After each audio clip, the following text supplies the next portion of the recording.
Hello, welcome. My name is Austin Seagrave, and this is the second part of my talk on the third evil being liberalism, the evil that succeeds the previous two evil ideologies of Nazism and communism. A core component, indeed the crucial component, of liberalism is anti-racism, and this talk will be almost entirely about anti-racism. We take the definition of racist from the anti-racists, and we note that the definition has profoundly shifted from what it was in the beginning. It is now almost the opposite of what it was in the beginning. The old definition was, roughly speaking, of a racist was to believe that you belonged to the master race or the only truly human race. The rest were mistakes, defectives, fit only for doing rough labor, while you got on with the great business of thinking and governing. This definition, not invented by the Nazis, is as old as the history of man subsequent to the age of the hunter-gatherer, who did not behave like this. So it's not a nasty Nazi invention. Let's have a look at a few examples of this racism definition, which would be very difficult to argue with. Ancient Greece, Helots and Spartans. The Spartans were the master race. Well, they were all Greek. The Helots was the slave race. Still Greek, but the slave race. And the Helots were to do all the dirty work, while the Spartans got on with military glory. And a young Spartan man could not achieve manhood until he had hunted down a Helot and killed him.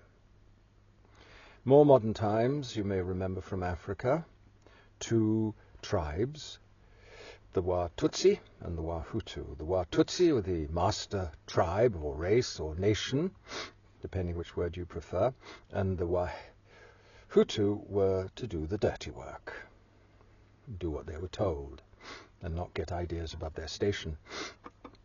The Belgians imposed colonialism on them and built schools and educated Wahutu and Watutsi. After independence, excuse me, there was a certain Colonel Micombero who decided that Wahutu children should not receive an education, as it would give them ideas above their station. So he went around the schools, took out the Wahutu children and killed them.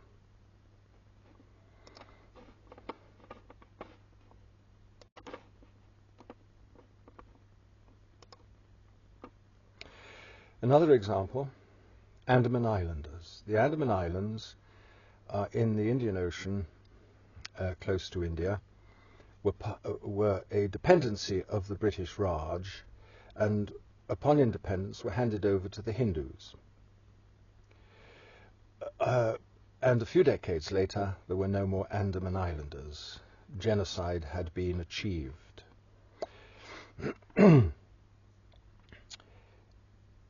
The Hindus wanted the land. That's another characteristic of racism as it truly is, wanting someone else's land. Lebensraum.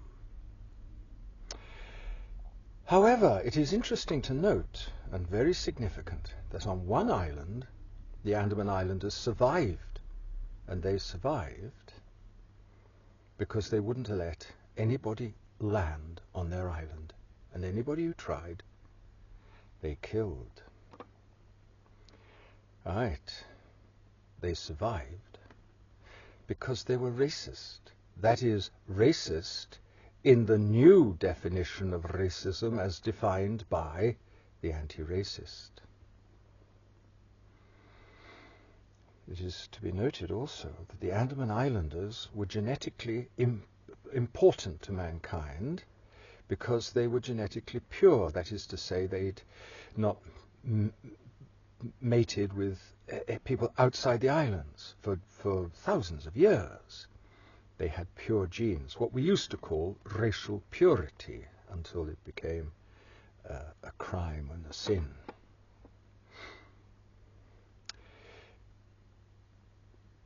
So this racial purity is, of course, more evidence of the Andaman Islanders' essential racism, and we don't notice that the Hindus committed genocide. And the Andaman Islands had survived for thousands and thousands of years. Those Andaman Islanders on that one island where they survived because they guarded their earth, their culture, and their race. They survived precisely because they are not open, and their neighbors leave them alone. In China, there are hill tribes, not racially Chinese, who survive because the Chinese leave them alone. These examples give us a definition of survival. Mind your own business. Or to put it another way, the wise folk and their neighbors keep themselves to themselves, and so they survive. And this, according to the anti-racists, is racism. A racist, then, according to the anti-racists, is one who seeks to defend his home from alien invasion. Alien invasion are racist terms, disgusting, but they are biologically correct terms. They are fundamental to human survival. Now, since anti-racism appears to be contrary to human survival, and is therefore mad and evil, I must answer the question the anti-racists cannot answer and will not ask. Why, in the name of sanity, is there anti-racism? We note that largely the other races of men exploit anti-racism, white man's anti-racism, but they don't practice it. Why? It is an old saying, a very old saying. Those whom the gods wish to destroy, they first make mad. Why have the gods made us mad? We white men. What is our sin? Greed? No. Military stuff? No. Basic, it's pride. Yes, the pride of empire. You don't remember, but I do. The pride of empire. The pride of the British Empire. There's no pride like it, being the lord of other people, being the lords of the world, being the race that rules. So do you get it? That pride is addictive. Pride is addictive. Imperial pride is addictive. The British Empire was an addiction. And you must know that you don't just drop an addiction. The honest therapist says of a poisonous relationship, and what more poisonous relationship could there be than the imperial relationship of master and natives? The honest therapist says of such a relationship that you must just walk away. We couldn't walk away, but we couldn't stay. After 1945, in which we were the overwhelming defeated party in that war, what is called a Pyrrhic victory. We were exhausted, impoverished, bombed. We had no longer got the resources to run a mighty empire. We couldn't stay, but we couldn't walk away. We couldn't stay, we couldn't walk away. Resolve this paradox. Easy. We brought it home with us. Bizarre symptom of psychosis. Only after so-called independence were the children of empire, who were no longer the children of empire, invited, encouraged to come to the mother country that was never the mother country. And you know the name of the ship that brought the first immigrants from the Caribbean? It was Empire Windrush. Oh, most suitable name. Oh dear. We were impoverished. We owed huge moneys to America. We were trying to establish an instant welfare state, socialist welfare state.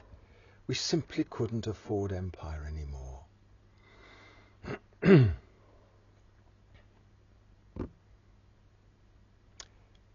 But we couldn't let them go. We couldn't be just ourselves, ordinary and unimportant. It was too great a change from the grandeur of the British Empire to suddenly find ourselves in 1945 not only impoverished, but no longer a great power, a small power between two great powers. We couldn't face it. It was too much. It would have required too heroic a temperament to accept the new order. So we invited them home, the only way we could continue to be the British Empire. We sold England for empire, bent empire. We could not maintain our racial superiority, our white supremacy, in the old straight way of empire, the way of the district commissioner, the way of the governor of provinces, the way of the viceroy. But we couldn't do without it, because we didn't have anything else. We'd sold England for empire. We didn't have anything. So we maintained our old white supremacy in a new way, in a bent way, not by commanding, but by patronizing. That's how we did it, not by commanding the children of empire, but by patronizing the children of empire when they were not any longer the children of empire. We invited them and patronized them and patted them on the head. Note of patronizing that it is not love, it's the alternative form of hatred. Only the superior can patronize, only the inferior can be patronized. We brought them home to pet, to cherish, to cuddle and protect. They will always need us, because they are not as fortunate as we are. Shh, don't say it, because we are white. I remember the great assembly room at school, long ago. I can't remember, I think it was probably the autumn term, but it might have been the spring term. The senior boys were invited into the assembly room, commanded into the assembly room, to be addressed by a retired colonel, a colonel of the old school, upright and proper, a proper man, beautifully turned out, with his polished brogues, his Savile Row suit of excellent tweed, his aquascutum shirt, stripy with a white collar, and his club tie, very well turned out, very upright, very much the old school, and he had this to say to us. Gentlemen, consider this, that when you leave school, you can make a great career for yourselves. You can join the colonial civil service and go out and rule the natives. The next year, he came again. Same room, senior boys. And he addressed us thus. Same man, same turnout, same impeccable gentleman of the old school, same club man. And he had this to say to us. Gentlemen, consider this as a career or an opportunity. When you leave school, why not consider joining VSO, Voluntary Service Overseas? Go out and save the natives. Oh, calamity. We couldn't mind our own business. We couldn't leave them alone. Oh, dear. I can remember this also. How affectionate we felt for the black children who weren't children on the Empire Windrush. How warm it felt being, so protective, so maternal.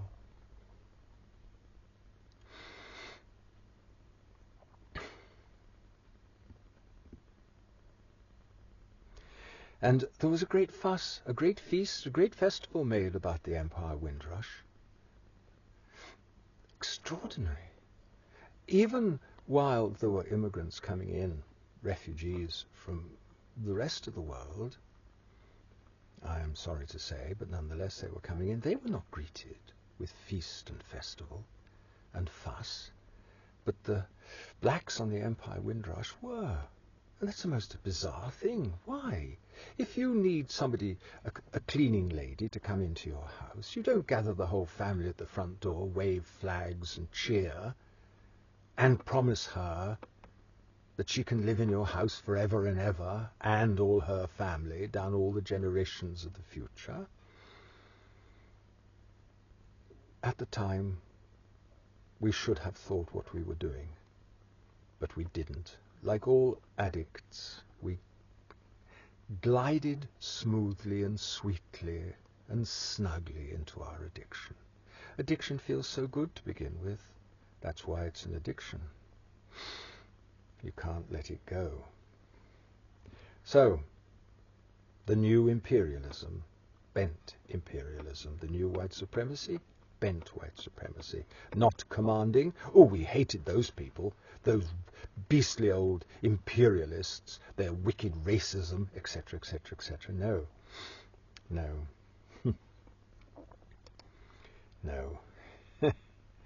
We had our new imperialism. We protected, cherished, cuddled, and patronized. We patronized. Oh, how we patronized. So, we learned from this how easily man glides into the wrong way. And remember, the opposite of bad is not good. The opposite of bad is the opposite bad. The new imperialism, certainly punishment for our sins, and certainly a sin. And we note also, at least I remember distinctly, how affectionate and cosy and warm and cuddlesome we felt with the blacks. Heaven knows what they thought they were coming to. But we won't talk about that now. We won't look at this from the point of view of the patronized, only from the point of view of the patronizers. But I remember how warm we felt towards them, and protective, and how we felt uncomfortable, anxious and fearful with the working class of our own country. They were sinister. They were sinister. Not nice and cozy and cuddlesome like the blacks. And they didn't want the immigrants.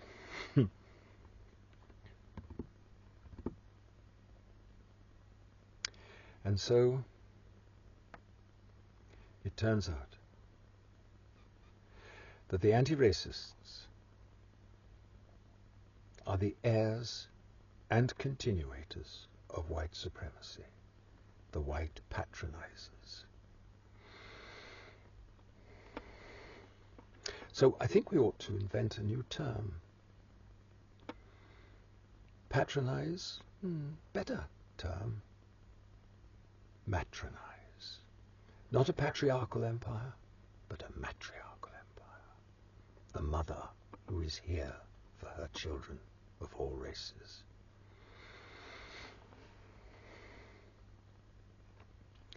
And we must be aware that, as with all revolutions, and this was a revolution, the liberalist revolution, the anti-racist revolution, a revolution of the whole of human history,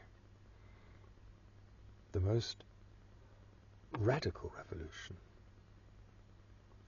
has hatred as its main spring. Hatred of the past. Why would you hate the past? In the past, it was ordinary, normal, to revere the past, the giver of the gift of life. But revolution hates the past, hates, abominates, and loathes the past. Why? I've said this before. Because it failed. We couldn't keep empire in the old way, so we hated the old way, hated it.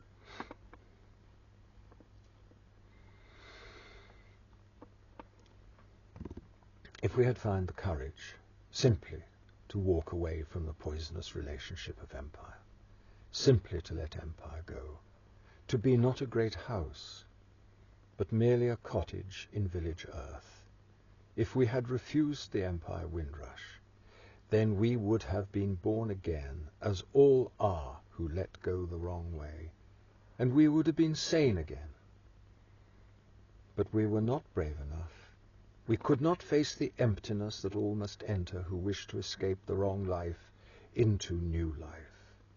And so we did not enter sanity. What we entered was a new madness. And in so doing, we proved the universal law that those who don't have enemies must destroy themselves. And as you know, with an addiction, it just goes on and on, deeper and deeper into itself. We were trapped inside that addiction. When man goes wrong, he goes on going wrong. And now anti-racism is a raging plague, a sea rage of madness and hatred in what was once a comparatively sane and peaceful nation. And this we must bear in mind as well, most definitely. The loathing of the past proved very satisfactory to the new settlers in our country. After all, the imperial relationship cannot be described as a loving one.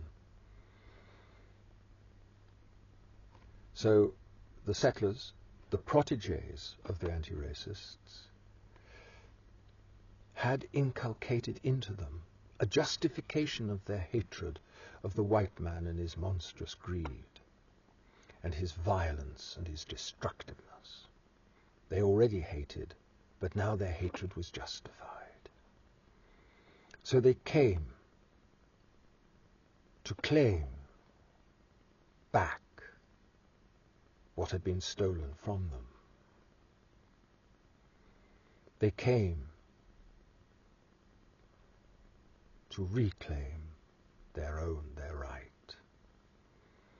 They came in this inculcated, indoctrinated ideology that all evil is white, that they are not white, that they are victim, that they have rights.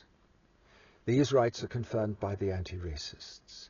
It matters not that these rights are unknown to biology, history, and reason. These rights are victim rights. These rights are hate rights. And all the murders done by the settlers, the immigrants, the protégés of the anti-racists, culminating so far in the murder of 3 little girls, are because the protégés are victims. The settlers are victims. The people of other races in this country are victims of the white man, are victims of 3 little white girls. Therefore they are innocent, and the 3 little murdered girls are guilty, because they're white, and white is evil. These are anti-racist murders. This thinking, inculcated into the settlers, might remind you of how Nazi thought about Jew.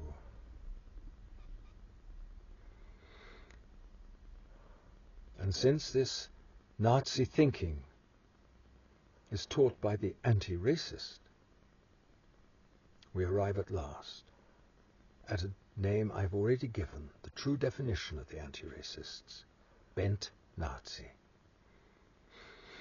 To show that they are not Nazi, they must be bent Nazi. Nazis hate foreigners. Bent Nazis hate their own people. Nazis do evil to foreigners. Bent Nazis do evil to their own people. Nazis invade other people's countries. To show that the anti-racists do not intend to invade other people's countries, they must invite other people to invade their country. And the bent Nazis, therefore, are guilty of every anti-racist murder. And their response to each murder confirms their evil and their madness. Their response to each murder is that the racists must not be allowed to use this latest murder as an excuse for racism. This is how they defend the murderers. They invent new mental disorders to protect the murderers. Islamophobia is an example. Islamophobia is unknown to medical science, but is known to the anti-racists. So every time anyone points out that Muslims over most of the world are not very peaceful, are suffering from Islamophobia. Anti-Semitism, of course, is already available. So you can scream anti-Semitism at every protest, at the multitudinous murdering of Palestinians by the Israelis. They rush, these anti-racists, to collect signatures, condemning as racist the anger at the throat-cutting of a British soldier on the streets of London, where he should have been safest in all the world. Their rage is for racist rioters, not for the murder of 3 little girls. So much hatred have they for racists that they have no feelings left for the murder of 3 little girls. Murder, you see, is just a crime, a mere crime. But racism is more than a crime. It is a sin against liberalism. So to murder 3 little girls is mere crime, while racist rioting is a sin against liberalism. Yet the murder was pure racism. Oh no, it's impossible. Only whites are racist. All others are victim.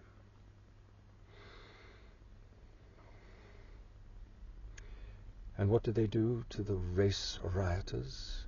After show trials, they subject the rioters to politically motivated prison sentence. And the question for all of us is, how long before the anti-racists, the bent Nazis, follow their Nazi predecessors and open detention camps, which always turn into concentration camps, which always turn into death camps?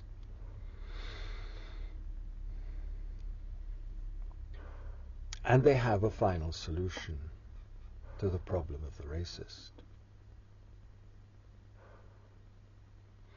Genocide. The Nazis intended genocide of Jews. The bent Nazis intend genocide of the English. Oh, and they don't need gas chambers. Just deny the English ever existed.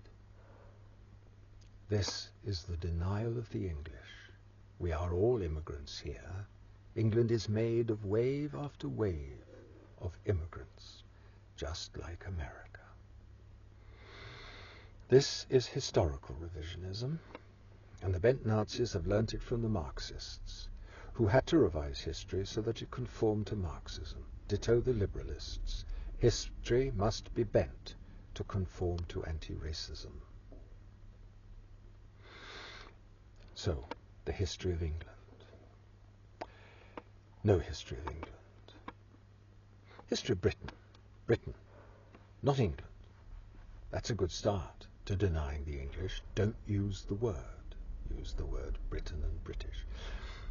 What has there been history in this country? Well, there's been a Stone Age,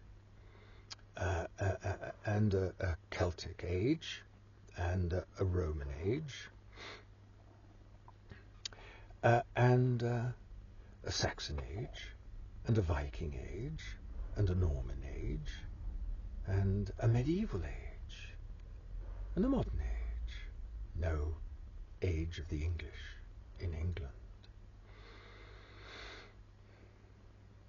The revisionism has gone very deep after several generations.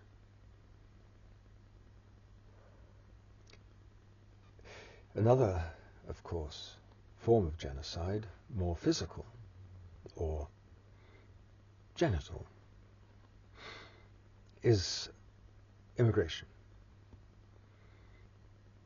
They are very keen on immigration. The Home Office is said to be rather incompetent at dealing with illegal immigrants. The Home Office is highly efficient at dealing with illegal immigrants. The Home Office is totally controlled by the anti-racists, the bent Nazis, and wants more and more illegal immigrants. Flood the country, right? Pour water into wine. Flood the country, and all those immigrants, all the way back to the Empire Windrush, have no love for England. I said it's hatred. They don't use the word England, they use the word white. Yeah? And their loyalty is to anti-racism. Their loyalty is to the revolutionary ideology of anti-racism, and they are therefore very useful soldiers in waiting.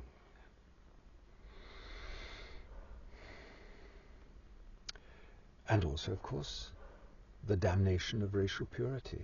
Remember the Andaman Islanders and the importance of their racial purity to humanity, a pure body of genes, not mixed up with other races. That is until the genocide by the Hindus on all but one of the islands. So they damn racial purity. Children of mixed race, loyalty is not to England, but to anti-racism. So they flood the country, and hatred rages, and little white girls are murdered. But this is unsurvivable. The future of this England under these conditions, where there is nothing that exists except the need to fight racists is unsurvivable. The future, as such in England, is crash and starvation. These are biological laws. Yes? So this is a biological pronouncement. Your future, under the present conditions of this country, is crash, hell, and starvation.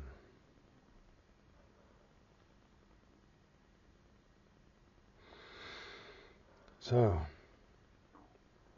it is we, the racists, who have let empire go, who from the poisonous relationship have just walked away, who want only to maintain our own identity, to mind our own business, who only want our birthright, our England, and want all mankind to be at home in their home, want that man does not perish from the earth. And we are not white. I've never been white. I don't have skin consciousness. Skin consciousness is a sort of psychosis. You don't want to have skin consciousness. I've got consciousness of spots, pimples, warts, wrinkles, lines, but not skin color. So we abominate the word white. We utterly repudiate it. We are English. There's no such thing as a white. And of course we repudiate the other term, black. There are no such thing as black people. Black. What sort of an identity is that? White. That's up in the realms of madness, not down on the sane earth. And of course, we repudiate British and Britain. We are insistent, and loudly so, that we are English, and this is England, and we alone are at home in our ancestral land.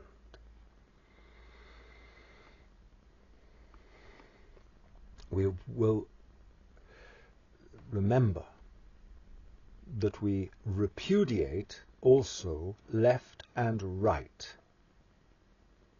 We'll have none of these terms. They're all snares and delusions. They do not reflect reality. 3 evil ideologies, and the right of every man to his bit of earth, his home, his England. And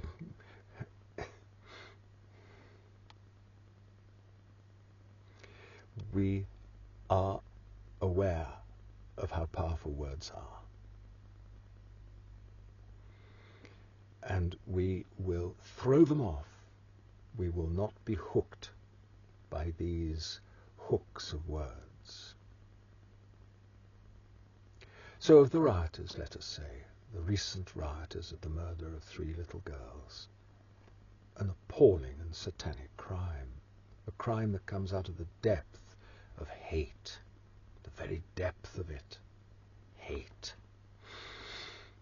So of those rioters, how would we describe them? Are they extreme right-wing thugs, or are they natives defending English children at home in their homeland? Are the immigrants immigrants, or are they indoctrinated to hate us, migrate to hate, come to get their own back in our homeland?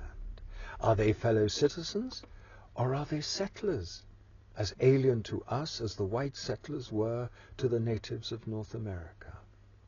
Are the rioters simply enemies of the peace, or are they doing their national duty? Do they hate foreigners, or have they concluded that the settlers simply cannot be trusted with our peace, our safety, our very lives? Are the rioters Nazis invading their neighbors? Or are they, the invaded, reclaiming their birthright?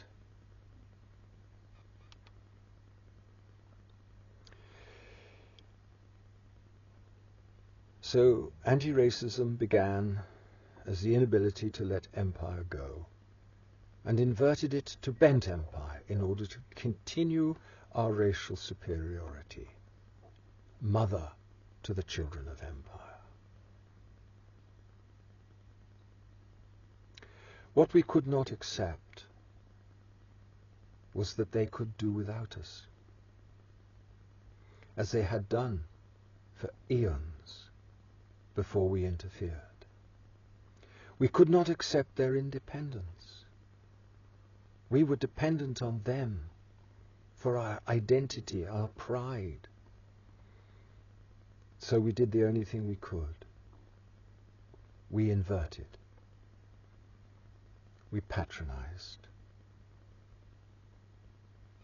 And once we started, we had to continue, incrementally, exponentially, as in all addictions. And there is another reason we couldn't let the so-called children of empire go. A reason which again justifies the anti-racist's true name of bent Nazi. You have heard of the Nazi New World Order, in which they were the master race, and the other races of man were to do the laboring, do the dirty work, while they got on with the governing and the ruling and the thinking. Why was it such a obsession and sickness with them? This is a very deep thing, and you should bear it in mind. You should give deep thought to this deep thing. The Nazis had a dread, deep in themselves, below their consciousness, that the vitality of the race was failing. Racial old age, the forward run faltering, the nimble dancers, nimble no longer, needing a crutch, shuffling towards the racial grave. And surrounded by races, jealous and enraged and vengeful and young. So the New World Order was, with military machinery, enslave those races and use their youthful energy like an infusion of blood. The Nazis ruled, the Aryans ruled, the rest of the race's labor. By the way, capitalism is very similar to this. The Nazis mocked the Slavs and Negroes, etc., etc. They mocked them because they were afraid that they were young and vital. They mocked them because they were afraid of them. And so they had their satanic solution. They hated all among themselves that looked defective, weak, damaged, incompetent. And their solution was to get rid of them, kill them, empty out the lunatic asylums and that sort of thing. So they're only, young and strong and tough. This obsession. By the way, the communists also had something like that, though not so central, because they were shut up in their Marxism. But they also had this cult of youth and fear of racial old age. But they were Slavs, being Russian, and so it wasn't so prominent in their thinking. So, Nazi New World Order, Aryan life force faltering. What do the bent Nazis do? Do they laugh at this? Well, they do on the surface, but underneath they are also afraid. They're also afraid of the faltering, of the forward thrust of the life of the Aryan or white. And their bent solution, as we have seen, is the opposite of mockery, is to patronize, to matronize.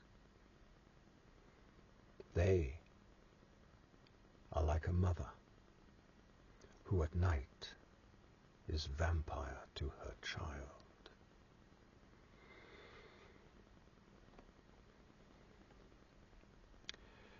I hope the conclusion is that now you know the history of anti-racism so far, but anti-racism has got far beyond its origins of patronizing people of other races. It's gone deeper and deeper into a satanic madness. But we will stop here. You know the history of anti-racism. Not commanding, but patronizing people of other races.